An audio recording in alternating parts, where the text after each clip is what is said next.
വടകരയിൽ UDF സ്ഥാനാർത്ഥിയാകുമെന്ന് കരുതിയിരുന്ന K Muraleedharan തൃശ്ശൂരിലേക്ക് എത്താൻ പോവുകയാണ്. അതോടുകൂടി തൃശ്ശൂരിലെ മത്സരത്തിന് പോരാട്ടച്ചൂട് ഏറാൻ പോകുന്നു. വടകരയിൽ നിന്ന് കെ മുരളീധരൻ മാറുകയാണെങ്കിൽ വടകരയിൽ ആര് എന്നുള്ള ചോദ്യത്തിന് രണ്ട് പേരുകളാണ് ഇപ്പോൾ ഉയർന്നു കേൾക്കുന്നത്. അതിലൊന്ന് ഷാഫി പറമ്പിലിൻ്റെതാണ്, മറ്റൊന്ന് ടി സിദ്ദിഖിൻ്റെതാണ്. ബി ദിലീപ് കുമാർ വിവരങ്ങളുമായി തുടരുന്നുണ്ട്. ദിലീപ് കുമാർ, വടകരയെ സംബന്ധിച്ചിടത്തോളം LDF ഒരു അഭിമാന പോരാട്ടം കാഴ്ചവെക്കാൻ ഒരുങ്ങുന്ന ഇടമാണ്. അവിടെ ഏറ്റവും കരുത്തനായ സ്ഥാനാർത്ഥിയായിരുന്നു നേരത്തെ പറഞ്ഞു കേട്ടതുപോലെയാണെങ്കിൽ കെ മുരളീധരൻ. അവിടെ നിന്നുള്ള കെ മുരളീധരൻ്റെ മാറ്റം, അതിനെ RMP എങ്ങനെ കാണുന്നു, ലീഗ് നേതൃത്വം എങ്ങനെ കാണുന്നു എന്നുള്ളതൊക്കെ ശ്രദ്ധേയമാവുന്നില്ലേ ബി ദിലീപ് കുമാർ? റിജിത്ത്, വടകരയിൽ നിന്ന് കെ മുരളീധരനെ തൃശ്ശൂരിലേക്ക് മാറ്റുമ്പോൾ കോൺഗ്രസിൻ്റെ സ്ഥാനാർത്ഥി പട്ടികയിൽ ചില മാറ്റങ്ങൾ വരും എന്ന കാര്യം ഉറപ്പായിരുന്നു. പ്രത്യേകിച്ച് ആലപ്പുഴയിൽ AICC ജനറൽ സെക്രട്ടറി KC വേണുഗോപാലിനെ സ്ഥാനാർത്ഥിയാക്കുന്നതിനുള്ള തീരുമാനവും എടുത്തു. ഇത് വരുമ്പോൾ കോൺഗ്രസിൻ്റെ സാമുദായിക സമവാക്യങ്ങൾ സ്ഥാനാർത്ഥി പട്ടികയുമായി ബന്ധപ്പെട്ട് മാറ്റം വരും. മുസ്ലിം സമുദായത്തിൽപ്പെട്ട സ്ഥാനാർത്ഥിയെ ഏതെങ്കിലും മണ്ഡലത്തിൽ അവർക്ക് പ്രഖ്യാപിക്കേണ്ടതുണ്ട്. അത്തരത്തിലുള്ള ഒരു ചിന്ത കൂടിയാണ് വടകരയിൽ അവിടെ ടി സിദ്ദിഖ് ഷാഫി പറമ്പിലോ സ്ഥാനാർത്ഥിയാകട്ടെ എന്ന ഒരു ചർച്ചയിലേക്ക് എത്തിയത്. ഷാഫി പറമ്പിലായിരിക്കും അവിടെ സ്ഥാനാർത്ഥിയാവുക, വടകരയിൽ സ്ഥാനാർത്ഥിയാവുക എന്നാണ് ഏറെക്കുറെ വ്യക്തമായി കഴിഞ്ഞിട്ടുള്ളത്. അത് ഈ സാമുദായിക സമവാക്യങ്ങൾ കൂടി, അതോടൊപ്പം തന്നെ സ്ഥാനാർത്ഥികളുടെ അവരുടെ പ്രവർത്തന മികവ് അതുകൂടി കണക്കിലെടുത്തുകൊണ്ട് തന്നെയാണ് അവിടെ സ്ഥാനാർത്ഥിയാക്കിയിട്ടുള്ളത്. പക്ഷേ കോൺഗ്രസിനെ സംബന്ധിച്ച് എപ്പോഴും ഈ സാമുദായിക ഘടകങ്ങൾ അത് സ്ഥാനാർത്ഥി നിർണയത്തിൽ ഒരു പ്രധാനപ്പെട്ട പങ്ക് വഹിക്കാറുണ്ട്. അതുകൊണ്ട് കൂടി കാര്യം കൂടി കണക്കിലെടുത്താണ് ഇപ്പോൾ വടകരയിൽ ഈ ഷാഫി പറമ്പിലോ സിദ്ദിഖോ വരട്ടെ സ്ഥാനാർത്ഥികളായി എന്ന തീരുമാനമെടുത്തത്. പക്ഷേ വടകരയിൽ നിന്ന് കെ മുരളീധരനെ മാറ്റുമ്പോൾ അവിടെ അതൃപ്തിയുമായി ഇപ്പോൾ RMPയും മുസ്ലിം ലീഗും രംഗത്ത് വന്നിട്ടുണ്ട്.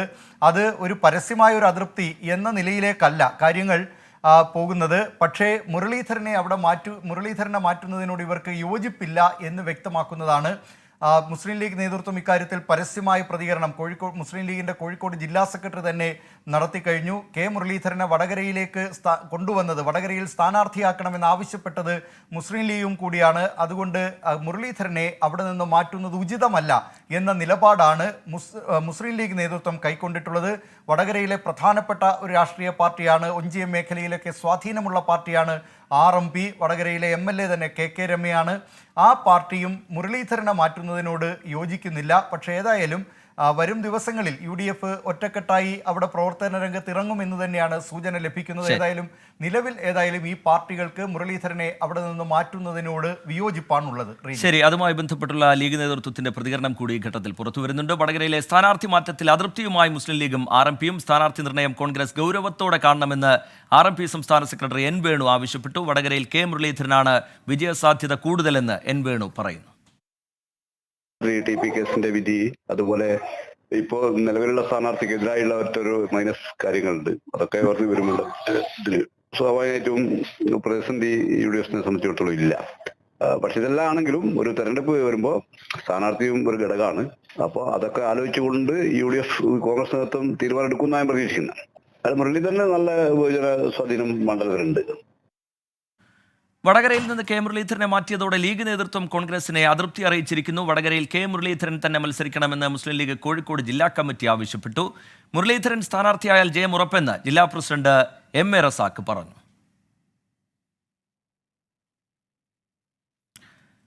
വടകരയിൽ മത്സരിക്കുമെന്ന് കരുതിയിരുന്ന കെ മുരളീധരൻ തൃശ്ശൂരിലേക്ക് എത്താൻ പോവുകയാണ്. നാളെ മണ്ഡലത്തിൽ പ്രചാരണം തുടങ്ങാനുള്ള നീക്കമാണ് കെ മുരളീധരൻ്റെ ഭാഗത്തു നിന്നുണ്ടാവുന്നത്. നാളെ മണ്ഡലത്തിലേക്ക് എത്തും. നേരത്തെ മണ്ഡലത്തിലുള്ള പ്രവർത്തകരെല്ലാം TN പ്രതാപനായിരിക്കും സ്ഥാനാർത്ഥി എന്ന് കരുതി അനൗദ്യോഗികമായി പ്രചാരണം സജീവമാക്കിയിരുന്നു. ചുവരെഴുത്തുകൾ അവിടെ പ്രത്യക്ഷപ്പെട്ടിരുന്നു. പക്ഷേ അപ്രതീക്ഷിതമായൊരു തീരുമാനം ഇന്നലെ ഡൽഹിയിൽ നിന്നുണ്ടാവുന്നു. അതിൻ്റെ പ്രഖ്യാപനം ഇന്ന് 11:30 വരാൻ പോകുന്നു. കെ മുരളീധരനായിരിക്കും തൃശ്ശൂരിൽ UDFന് വേണ്ടി കളത്തിലിറങ്ങാൻ പോകുന്നത്. അതോടുകൂടി അവിടെ മത്സരചിത്രം, പോരാട്ടം കൂടുതൽ മുറുകാൻ പോകുന്നു. ശക്തമായ ത്രികോണ മത്സരത്തിലേക്ക് മണ്ഡലം മാറാൻ പോകുന്നു. സൂരജ് സജി തൃശ്ശൂരിൽ നിന്ന് വിവരങ്ങളുമായി ചേരുന്നുണ്ട്. സൂരജ്, ഈ ഔദ്യോഗികമായ പ്രഖ്യാപനം അല്പസമയത്തിനകം തന്നെ വരും. അതിനിടയിൽ ഈ നേതൃത്വത്തിൻ്റെയൊക്കെ ജില്ലാ നേതൃത്വത്തിൻ്റെയൊക്കെ പ്രതികരണം, ഈ സ്ഥാനാർത്ഥി മാറ്റം, അതിനെയൊക്കെ അവർ കാണുന്നത് എങ്ങനെയാണ് സൂരജ് സജി? ടി.കെ. ഏറ്റവും പുതിയ വിവരം, അതായത് കെ മുരളീധരന് വേണ്ടി തൃശ്ശൂരിൽ ചുവരെഴുത്ത് ആരംഭിച്ചിരിക്കുന്നു. അതിന്റെ ദൃശ്യങ്ങൾ നമ്മളിപ്പോൾ പുറത്തുവിടുകയാണ്. അതിന്റെ ദൃശ്യങ്ങളാണ്, അതായത് ടി.എൻ. പ്രതാപൻ തന്നെ കെ മുരളീധരന് വേണ്ടി ചുവരെഴുതിക്കൊണ്ട് തൃശ്ശൂരിൽ ചുവരെഴുത്ത് പ്രചാരണങ്ങൾക്ക് തുടക്കം കുറിച്ചിരിക്കുന്നു എന്ന വിവരമാണ് ഇപ്പോൾ 24 പുറത്തുവിടുന്നത്. അത് DCC പ്രസിഡന്റ് അടക്കമുള്ളവരുടെ സാന്നിധ്യത്തിലായിരുന്നു ഈ ചുവരെഴുത്ത് പ്രവർത്തനങ്ങൾക്കെല്ലാം തുടക്കം കുറിച്ചിരിക്കുന്നത്. ഇതോടുകൂടി കെ മുരളീധരൻ തൃശ്ശൂരിൽ എത്തും എന്ന കാര്യത്തിൽ ഉറപ്പായിരിക്കുന്നു. എന്തായാലും ഇതിന്റെ മുന്നൊരുക്കങ്ങളെല്ലാം തന്നെ ജില്ലാ നേതൃത്വത്തിൽ ഇപ്പോൾ തുടങ്ങിയിരിക്കുന്നു. നാളെ രാവിലെയോടുകൂടിയായിരിക്കും തൃശ്ശൂരിലേക്ക് ഈ കെ മുരളീധരൻ എത്തുക. രാവിലെ റെയിൽവേ സ്റ്റേഷനിൽ എത്തുന്ന അദ്ദേഹത്തിന് വലിയ രീതിയിൽ സ്വീകരണം ഒരുക്കിക്കൊണ്ട് റോഡ് ഷോ ആയി അദ്ദേഹത്തെ സ്വീകരിക്കാനാണ് നിലവിൽ തീരുമാനിച്ചിരിക്കുന്നത്. എന്തായാലും ഇന്നലെ തുടങ്ങിയ അഭ്യൂഹങ്ങളായിരുന്നു, വലിയ ആശങ്കകൾ അത് ഈ നേതൃത്വത്തിനിടയിൽ ഉണ്ടായിരുന്നു. സ്ഥാനാർത്ഥി പ്രഖ്യാപനത്തിന് പോലും കാത്തു നിൽക്കാതെ ടി.എൻ. പ്രതാപനെ സ്ഥാനാർത്ഥിയായി പ്രഖ്യാപിച്ചുകൊണ്ട് കെ കരുണാകരന്റെ സ്മൃതി മണ്ഡപത്തിൽ നിന്ന് ഇന്നലെ ടി.എൻ. പ്രതാപന് വേണ്ടി പ്രചാരണം തുടങ്ങി. ആ ടി.എൻ. പ്രതാപൻ തന്നെ ഇപ്പോൾ കെ മുരളീധരന് വേണ്ടി ചുവരെഴുതുന്ന കാഴ്ചയാണ് നമുക്ക് കാണാൻ കഴിയുന്നത്. എന്തായാലും ഈ സംഭവവുമായി എല്ലാം ബന്ധപ്പെട്ടുകൊണ്ട് വലിയ രീതിയിലുള്ള ഒരു പ്രചാരണ പ്രവർത്തനങ്ങളിലേക്ക് ഈ കോൺഗ്രസ് കടക്കുന്നു എന്നുള്ളതാണ് നമുക്ക് മനസ്സിലാക്കാൻ കഴിയുന്നത്. അല്പസമയത്തിനകം തന്നെ, അതായത് ഈ സ്ഥാനാർത്ഥി പ്രഖ്യാപനം വന്നതിന് ശേഷം ജില്ലാ നേതൃത്വം മാധ്യമങ്ങളെ കാണും എന്ന് അറിയിച്ചിട്ടുണ്ട്. ഇതുമായി ബന്ധപ്പെട്ടുകൊണ്ടുള്ള എല്ലാ വിശദീകരണങ്ങളും ജില്ലാ നേതൃത്വം നൽകും. എന്തായാലും ഒരു അപ്രതീക്ഷിത സ്ഥാനാർത്ഥിയെ വരവേൽക്കാൻ തൃശ്ശൂർ ഒരുങ്ങിക്കഴിഞ്ഞു. കാരണം ഇന്നലെ ഈ പത്മജ വേണുഗോപാൽ BJP-യിലേക്ക് പോയതിന് പിന്നാലെ വലിയ ആശങ്ക അത് ജില്ലാ നേതൃത്വത്തിനിടയിൽ തന്നെ നിന്നിരുന്നു. അതിരാവിലെ തന്നെ രാമനിലയത്തിൽ ഈ നേതാക്കൾ ചേർന്നുകൊണ്ട് യോഗം ചേർന്ന് തുടർ നടപടികൾ കെ മുരളീധരന് വേണ്ടി ചുവരെഴുതുന്ന ടി.എൻ. പ്രതാപന്റെ ദൃശ്യം അതാണ് ഇപ്പോൾ പ്രേക്ഷകർ കണ്ടുകൊണ്ടിരിക്കുന്നത്. തീർച്ചയായും ടി.എൻ. പ്രതാപൻ കെ മുരളീധരന് വേണ്ടി ചുവരെഴുതുന്ന ദൃശ്യങ്ങളാണ് ഇപ്പോൾ നമ്മൾ പുറത്തുവിട്ടിരിക്കുന്നത്. എന്തായാലും ഈ മണ്ഡലത്തിലാകെ കഴിഞ്ഞ കുറേ ദിവസങ്ങളായി ഈ ടി.എൻ. പ്രതാപന് വേണ്ടിയുള്ള ചുവരെഴുത്തുകളായിരുന്നു പ്രത്യക്ഷപ്പെട്ടതെങ്കിൽ ആ ചുവരെഴുത്തുകൾ മായ്ച്ചുകൊണ്ട് ഇപ്പോൾ അതേ ടി.എൻ. പ്രതാപൻ തന്നെ കെ മുരളീധരന് വേണ്ടി ചുവരെഴുതുന്നു എന്ന കൗതുകമാണ് നിലനിൽക്കുന്നത്. തൃശ്ശൂരിൽ പലപ്പോഴും ഈ രാഷ്ട്രീയ നാടകങ്ങളെല്ലാം നമ്മൾ മുമ്പും കണ്ടിട്ടുള്ളതാണ്. കെ കരുണാകരൻ തുടങ്ങി പത്മജ വേണുഗോപാൽ തുടങ്ങി കെ മുരളീധരന്റെ അടക്കം ചുവരെഴുത്തുകൾ മായ്ച്ചെഴുതിയ ചരിത്രം തൃശ്ശൂരിനുണ്ട്. അങ്ങനെ സ്ഥാനാർത്ഥികൾ മാറി മറിഞ്ഞ ചരിത്രം നേരത്തെയും തൃശ്ശൂരിലെ കോൺഗ്രസിലുള്ളതാണ്. ഇപ്പോൾ ഒരു ചരിത്രം കൂടി അതിനൊപ്പം ചേർത്ത് വെക്കുന്നു എന്നുള്ളത് തന്നെയാണ്. പക്ഷേ ടി.എൻ. പ്രതാപൻ തന്നെ കെ മുരളീധരന് വേണ്ടി ചുവരെഴുതുന്നു എന്നുള്ളതാണ് ഏറ്റവും വലിയ കൗതുകം. ഈ പത്മജ വേണുഗോപാൽ ഈ BJP-യിലേക്ക് എത്തിയത് തുടങ്ങി ഇന്നലെ വലിയ ആശങ്കകൾ, അതായത് എന്ത് തീരുമാനത്തിലേക്ക് എത്തണം എന്നത് സംബന്ധിച്ച് നേതാക്കൾക്കിടയിൽ വലിയ ആശങ്കകൾ, അല്ലെങ്കിൽ ഒരു കൃത്യമായ തീരുമാനത്തിലേക്ക് എത്തിച്ചേരാൻ കഴിയാത്ത ഒരു അവസ്ഥ നിലനിന്നിരുന്നു. അങ്ങനെയാണ് ഇന്നലെ ടി.എൻ. പ്രതാപനെ ഉയർത്തിക്കാട്ടിക്കൊണ്ടുള്ള സ്ഥാനാർത്ഥി പ്രചാരണത്തിന് ഇന്നലെ തുടക്കം കുറിക്കുന്നത്. പക്ഷേ രാത്രിയായപ്പോഴേക്കും കാര്യങ്ങളെല്ലാം മാറിമറിയുന്നു. ഡൽഹിയിലെ ചർച്ചയിൽ പകരം കെ മുരളീധരനെ തൃശ്ശൂരിൽ മത്സരിപ്പിക്കാൻ തീരുമാനിക്കുന്നു. അതിൽ ഏറ്റവും പ്രധാനപ്പെട്ട ഒരേ ഒരു ഘടകം മാത്രമേ ഉള്ളൂ. കോൺഗ്രസ് പ്രവർത്തകർക്കിടയിൽ വൈകാരികത ഉണർത്തിക്കൊണ്ട് അത് വോട്ടാക്കി മാറ്റുക എന്നുള്ളത് തന്നെയാണ് കോൺഗ്രസ് ലക്ഷ്യം വെക്കുന്നത്. ഇന്നലെ രാവിലെ നടത്തിയ നീക്കങ്ങളെല്ലാം തന്നെ അത്തരത്തിലായിരുന്നു. ലീഡറോടുള്ള വൈകാരിക വികാരം അതെങ്ങനെ വോട്ടാക്കി മാറ്റാൻ കഴിയും എന്നുള്ളതാണ് കോൺഗ്രസ് ലക്ഷ്യമിട്ടത്. അതിൽ കെ മുരളീധരൻ തൃശ്ശൂരിലെത്തിയാൽ ആ വൈകാരികത കൂടുതൽ പ്രകടിപ്പിക്കാൻ കഴിയും. സാധാരണക്കാരുൾപ്പെടെ ഈ കോൺഗ്രസിനൊപ്പം നിൽക്കും എന്ന വിലയിരുത്തലിന്റെ അടിസ്ഥാനത്തിൽ കൂടിയാണ് കെ മുരളീധരനെ തൃശ്ശൂരിൽ മത്സരിപ്പിക്കാൻ തീരുമാനിച്ചിരിക്കുന്നത്. എന്തായാലും കെ മുരളീധരൻ നാളെ രാവിലെ തൃശ്ശൂരിലെത്തും. നാളെ തന്നെ പ്രചാരണ പ്രവർത്തനങ്ങൾക്ക് തുടക്കം കുറിക്കും. എന്തായാലും ടി.എൻ. പ്രതാപൻ ഇപ്പോൾ ചുവരെഴുതി തൃശ്ശൂരിലെ പ്രചാരണ പ്രവർത്തനങ്ങൾക്ക് കൂടി തുടക്കം കുറിച്ചിരിക്കുകയാണ്. ടി.എൻ. പ്രതാപന് വേണ്ടി എഴുതിയിരിക്കുന്ന ചുവരെഴുത്തുകൾ നീക്കാൻ ജില്ലാ നേതൃത്വം നിർദ്ദേശം നൽകിയിട്ടുണ്ട്.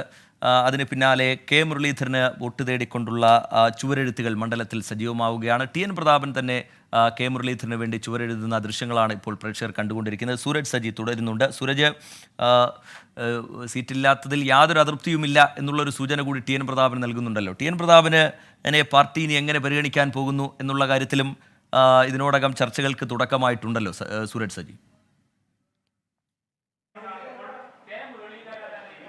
തീർച്ചയായും അത്തരത്തിൽ തന്നെയാണ്.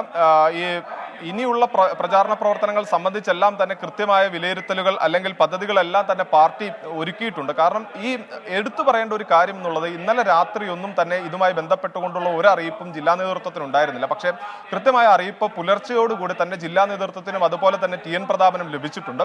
ദേശീയ നേതൃത്വത്തിൽ നിന്ന് തന്നെ ടി.എൻ. പ്രതാപനുമായി ബന്ധപ്പെട്ടുകൊണ്ട് പ്രാഥമികമായ ചർച്ചകളെല്ലാം തന്നെ ഇന്നലെ രാത്രിയോടുകൂടി പൂർത്തിയാക്കിയിരുന്നു. അങ്ങനെ ടി.എൻ. പ്രതാപനും കെ മുരളീധരനും തമ്മിൽ സംസാരിക്കുന്നു. ഇന്ന് രാവിലെയോടുകൂടിയാണ് ഇക്കാര്യത്തിൽ ഒരു വ്യക്തമായ തീരുമാനത്തിലേക്ക് കാര്യങ്ങൾ എത്തുന്നത്. ഇതോടുകൂടിയാണ് ഈ പ്രചാരണ പ്രവർത്തനങ്ങളും ഇനിയുള്ള പ്ലാനുകളും, അതായത് ഇതുവരെ തുടങ്ങിവെച്ച പ്രവർത്തനങ്ങളുണ്ട്. 300 കിലോമീറ്ററിലധികം ദൂരം കഴിഞ്ഞ ദിവസങ്ങളിൽ പദയാത്രയായി TN പ്രതാപൻ ഒരു യാത്ര തന്നെ നടത്തിയിരുന്നു. അങ്ങനെ തുടങ്ങി ഈ തെരഞ്ഞെടുപ്പിന്റെ പ്രചാരണ പ്രവർത്തനങ്ങളെല്ലാം തന്നെ അനൌദ്യോഗികമായി ഈ മണ്ഡലത്തിൽ തുടക്കം കുറിച്ചാണ്. പക്ഷേ പുതിയൊരു സ്ഥാനാർത്ഥി എത്തുമ്പോൾ ആ സ്ഥാനാർത്ഥിയെ എത്രയും പെട്ടെന്ന് മണ്ഡലത്തിലേക്ക് അവതരിപ്പിക്കാനുള്ള ഒരു ശ്രമമാണ് അത് കോൺഗ്രസ് നേതൃത്വം നടത്തുന്നത്. അതിന്റെ നീക്കങ്ങളുടെ ഭാഗമായിക്കൊണ്ട് തന്നെയാണ് സ്ഥാനാർത്ഥി പ്രഖ്യാപനം ഉണ്ടാകുന്ന മുറയ്ക്ക് ചുവരെഴുതാം എന്ന് തീരുമാനിച്ചത്. പക്ഷേ അതിനു പോലും കാത്തു നിൽക്കുന്നില്ല. നിലവിലെ സ്ഥാനാർത്ഥിയായി പരിഗണിച്ച TN പ്രതാപനെ കൊണ്ട് തന്നെ ചുവരെഴുതിച്ചുകൊണ്ട് ഈ ചുവരെഴുത്ത് പ്രചാരണങ്ങൾക്ക് തുടക്കം കുറിക്കുന്നു. ഇതിനോടകം TN പ്രതാപന് വേണ്ടി ചുവരെഴുതിയ 150-ലധികം ഇടങ്ങളിൽ ആ ചുവരെഴുത്ത് മായ്ച്ചുകൊണ്ട് K മുരളീധരന് വേണ്ടിയുള്ള ചുവരുകൾ എഴുതാൻ നിർദ്ദേശം നൽകിയിരിക്കുന്നു. കൂടാതെ ഈ പോസ്റ്റർ പ്രചാരണങ്ങളെല്ലാം തന്നെ നീക്കും. പകരം K മുരളീധരന് വേണ്ടി അച്ചടിക്കാനുള്ള പോസ്റ്ററുകൾ നിലവിൽ പ്രസ്സിലെത്തി എന്നുള്ളതാണ് നമുക്ക് മനസ്സിലാക്കാൻ കഴിയുന്നത്. സ്ഥാനാർത്ഥി പ്രഖ്യാപനം ഉണ്ടാകുന്ന ഉടനെ തന്നെ ഈ പോസ്റ്ററുകൾ ഉൾപ്പെടെ പതിപ്പിച്ചുകൊണ്ട് തെരഞ്ഞെടുപ്പ് പ്രചാരണങ്ങളിലേക്ക് സജീവമായി കടക്കാനാണ് തീരുമാനിച്ചിരിക്കുന്നത്. അതോടൊപ്പം തന്നെ ഇടത് ക്യാമ്പും BJP ക്യാമ്പും വന്നാൽ അവരും K മുരളീധരന്റെ സ്ഥാനാർത്ഥിത്വത്തെ അതീവ ഗൗരവത്തോടു കൂടി തന്നെയാണ് നോക്കിക്കാണുന്നത്. ഇടതുമുന്നണിയും ഇത് സംബന്ധിച്ചുള്ള കൂടിയാലോചനകളിലേക്ക് കടന്നിട്ടുണ്ട്. കാരണം K മുരളീധരൻ തൃശ്ശൂരിലേക്ക് എത്തുമ്പോൾ സ്വാഭാവികമായും കോൺഗ്രസ് അതിനെ അഡ്രസ് ചെയ്യുന്ന ഒരു വൈകാരികതയോട് കൂടിയാണ്. അത് വോട്ടായി മാറിക്കഴിഞ്ഞാൽ ഇരു മുന്നണികൾക്കും തിരിച്ചടി ഉണ്ടാകും എന്നൊരു വിലയിരുത്തൽ കൂടിയുണ്ട്. അതിനെ എങ്ങനെ പ്രതിരോധിക്കാം എന്നതടക്കമുള്ള കാര്യങ്ങളിൽ ഇടതു ക്യാമ്പും BJP ക്യാമ്പും വലിയ രീതിയിൽ കണക്ക് കൂട്ടുന്നുണ്ട്. പത്മജയെ BJPയിലേക്ക് എത്തിച്ചപ്പോൾ പകരം കെ മുരളീധരനെ തന്നെ തൃശ്ശൂരിൽ അവതരിപ്പിക്കാനുള്ള രാഷ്ട്രീയ നീക്കം, അത് BJPയുടെ വോട്ടുകൾ ഗണ്യമായ രീതിയിൽ വെട്ടിക്കുറയ്ക്കുക എന്ന ലക്ഷ്യം തന്നെയാണ് കോൺഗ്രസ് അതിലൂടെ ലക്ഷ്യമിടുന്നത്. ഈ നീക്കത്തിലൂടെ വലിയ തിരിച്ചടി ഉണ്ടാകുന്നതും BJPക്ക് എന്നൊരു വിലയിരുത്തലാണുള്ളത്. അതിനെ എങ്ങനെ മറികടക്കാം എന്നുള്ളത് BJP ക്യാമ്പും.